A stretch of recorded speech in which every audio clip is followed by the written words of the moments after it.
Добрый день, Таро прогноз для рыб на январь 2024 года. Что ожидает рыб в январе 2024 года?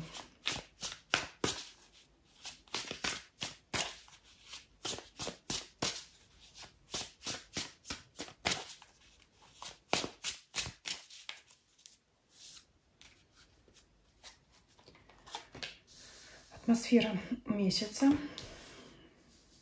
Работа, финансы, семья, любовь, личная жизнь, здоровье, физическое, эмоциональное состояние, обстоятельства вокруг вас и люди, которые вас окружают. Совет возьмем в конце расклада из колоды Ленорман.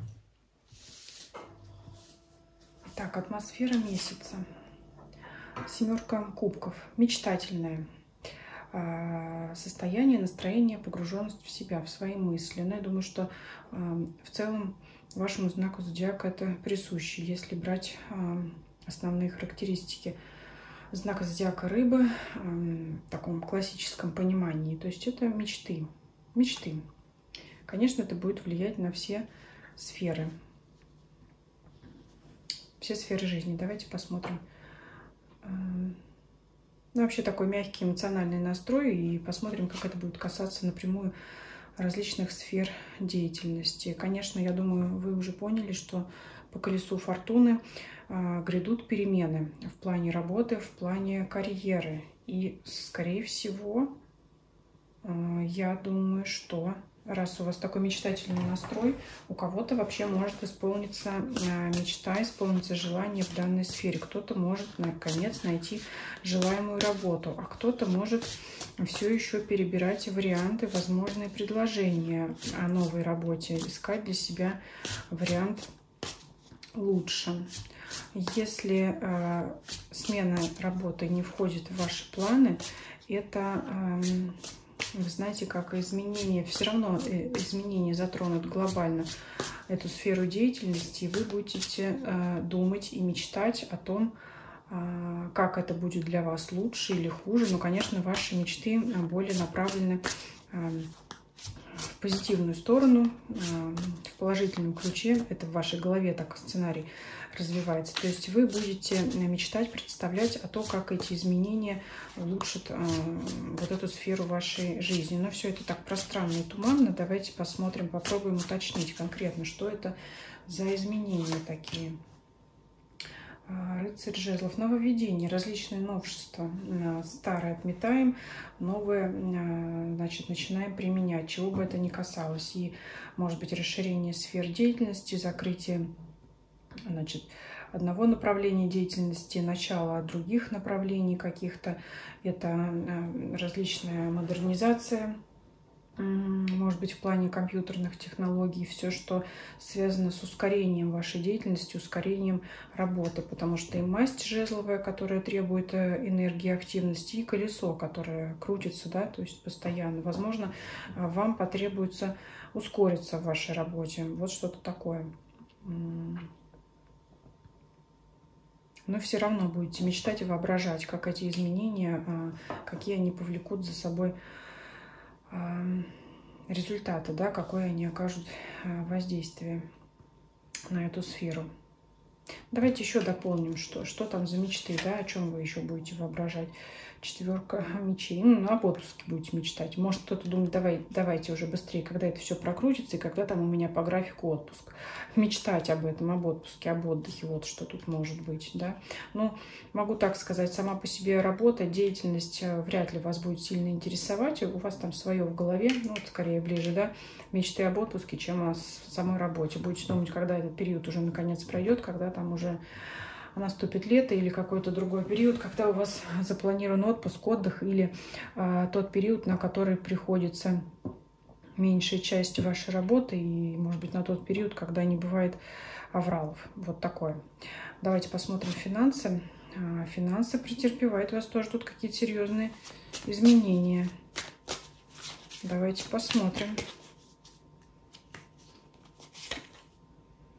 Король жезлов. Ну, вы знаете, я здесь вижу так. деньги, которые у вас были, вы все потратили, но вы знаете, где заработать еще. Поэтому это вас нисколько не расстраивает, то, что вы, значит, свой какой-то запас исчерпали. Возможно, это связано с окончанием года, с новогодними праздниками, может быть, кто-то подарков много закупился по-крупному. Но знаете, что деньги к вам придут, и уже можете строить планы на новые их траты. В принципе, здесь все в порядке. Ну, хотя, конечно, поиздержались вы. Но скорее это касается прошлых периодов, когда вот, скажем так, прошлые накопления закончились, а новых еще нет. Но придут, поэтому вы нисколько тому не расстраивайтесь, строите планы на будущее, может быть, мечтаете о каких-то новых покупках и, скорее всего, для себя любимых. Может быть, деньги к вам поступят в помощь от мужчины, от короля жезлов. Может быть, это ваш супруг или кто-то другой. Давайте посмотрим личную жизнь. Двойка жезлов.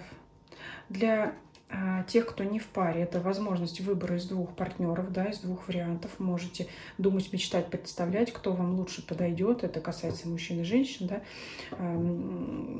На каком варианте, на каком партнере, на каком человеке лучше остановиться, кто как себя ведет, проявляет сейчас в отношениях, да, даже при знакомстве, кто как себя может проявить. Будете, знаете, здесь нельзя сказать строить планы, представлять, воображать, кто как себя может вести в отношении с вами дальше, если вы выберете того или иного партнера. Для тех, кто в паре, для семейных, здесь есть тоже некоторый момент, когда вы будете друг к другу присматриваться, несмотря на то, что вы уже знакомы, либо, возможно, знакомы давно, будете друг к другу присматриваться. И вы, и ваш партнер, какие-то искать новые грани характера открывать. Как-то можете партнера открыть с другой стороны. Маг. Влияние ваше видится через это, да? Вот через какие-то новые черты вашего партнера, не то, что они у него появились, какие вы увидели, которые вы сейчас разглядели, вы получите для себя такой бонус в плане того, что, зная об этих чертах его характера, можете как-то влиять на него. И от этого тоже простраивать планы и что-то здесь строить. Ну, какой-то здесь у вас такой... Не то чтобы диктаторские замашки, но здесь какое-то влияние, может быть, даже можете как-то интуитивно считывать партнера, от этого простраивать свои взаимоотношения, свое личное поведение по отношению к нему, чтобы добиваться каких-то ваших целей, ваших интересов в партнерстве. Но это будет незримо, точно не для вашего партнера, то есть может быть некоторый момент манипуляции, но партнер ваш это точно не разглядит. Может, вы и сами не будете ощущать, знаете, что вы прямо намеренно это делаете, может быть, это будет скорее интуитивно, потому что в сочетании с семеркой кубков это что-то мечты, что-то такое подсознательное, это когда вы знаете, как действовать в свою пользу, но не делайте это, скажем, из каких-то эгоистичных там целей. Что-то делайте для себя, да, как-то, но это все проходит ровно. То есть это вот как-то вот открытие вашего партнера с другой стороны. Очень туманное такое, понимаю, объяснение, изъяснение данной позиции. Но двойка жезлов, вот она вот такая. Это присматриваться, разглядывать и при этом маг управлять. Управлять при этом. Управлять кем? Соответственно, если вопрос об отношениях, значит, вашим партнером. То есть это такое мягкое управление, мягкое подчинение себе партнера. Так, давайте посмотрим ваше состояние физическое, эмоциональное, паж мечей. Раздраженность некоторая присутствует, да? Но мне видится, скорее это больше связано вот с какими-то переменами. Может быть, с вот этой излишней быстротой в рабочей сфере, может быть, некоторый вот этот момент, да, когда деньги уже ушли, но новые еще не пришли, вот что-то, ну, что-то такое. Вот вам хочется сидеть, мечтать, быть погруженными в свои мысли, а вам приходится все равно включаться вот в это колесо. Все-таки пока вижу больше здесь взаимосвязь с работой, карьерой. Вам хочется быть в себе, а обстоятельства заставляют вас все равно действовать. Давайте, кстати, рядышком посмотрим обстоятельства. Ну, по физическому здоровью возможны простуды, поэтому берегите себя, да. 7 кубков — это не будьте излишне мечтательными, а также здесь равно забывчивыми, то есть, ну, например, лишний раз потеплее одеться и что-то такое. Так что по пажу мечей могут быть различные простуды. Это же холод, да, холод у нас. Обстоятельства вокруг вас, туз пентаклей, дается вам шанс. Вот видите, мне везде у вас и по рабочей сфере, и вокруг вас происходят какие-то изменения, в которые вы включаться не готовы. Вам, ну, можете сказать, мне сейчас не до этого, я в себе, у меня свои мысли, свои планы, свои мечты. Не хочется мне сейчас заниматься тем, что меня окружает, а уж тем более работой. Можете подумать вы. И давайте раскроем, что это за шанс, который шанс какой-то глобальный, может быть связан прямо с мировым укладом, с миропорядком. Что-то может глобальное происходить, меняться законы, какая-то система, которая на вас влияет. Может быть, это, соответственно, влияет на рабочую сферу. Связан, может быть, с семьей.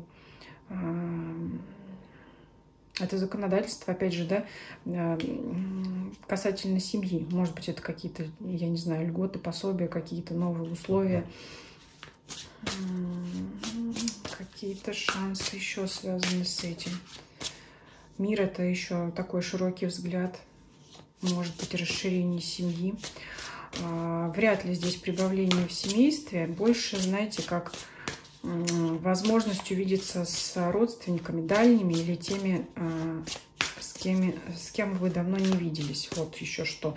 Ну, честно говоря, как-то не чувствуется, что вам это сейчас нужно. Тем не менее, вот такая возможность предстоит. Ну, вот женщина здесь выпадает. Встреча с такой женщиной, с королевой жезлов. Это для вас неплохо, просто в данный момент не до этого. Ну, собственно говоря, по вашему настроению вам сейчас не до чего. Ну и давайте тогда возьмем совет из колоды Ленорман, да, а до чего тогда вам и что вам посоветуют карты.